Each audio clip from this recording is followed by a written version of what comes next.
లేదు నేనేమంటున్నా ఆనాడు ఎస్సీ ఎస్టీలకు ఎలాగైతే అవకాశాలు ఇచ్చిందో అదే నాడు బీసీలకు మహిళలకు కూడా ఇచ్చి ఉంటే కులాల ప్రాతిపదికన ఇవ్వద్దు అనే ఒక చర్చ వచ్చింది కాబట్టి బీసీలకు ఆనాడు అవకాశం రాలేదు.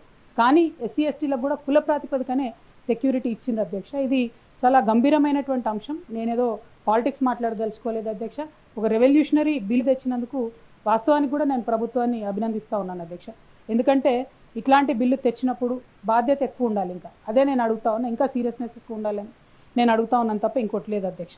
అయితే సంపూర్ణ స్వరాజ్యం ఎప్పుడు సాధ్యమవుతుంది అంటే నేను చెప్పేది బీసీ ఎస్సీ ఎస్టీ మహిళలందరికీ కూడా అవకాశం ఉన్నప్పుడే సంపూర్ణ స్వరాజ్యం సాధ్యమవుతుంది అధ్యక్ష.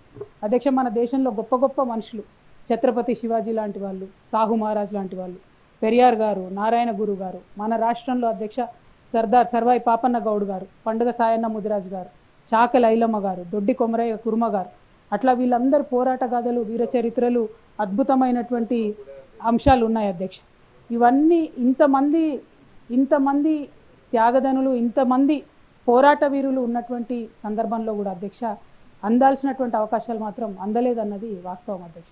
అది ఏ ఇండిసెస్ తీసుకోండి, ఇవాళ కేంద్ర ప్రభుత్వంలో ఉన్నటువంటి ఉద్యోగుల సంఖ్య తీసుకుంటే అధ్యక్ష మనకు రిజర్వేషన్ ఎప్పుడో వచ్చింది, కానీ ఇప్పటికి కూడా 23% బీసీలు కేంద్ర ప్రభుత్వ ఉద్యోగుల్లో దాటలేదు అధ్యక్ష.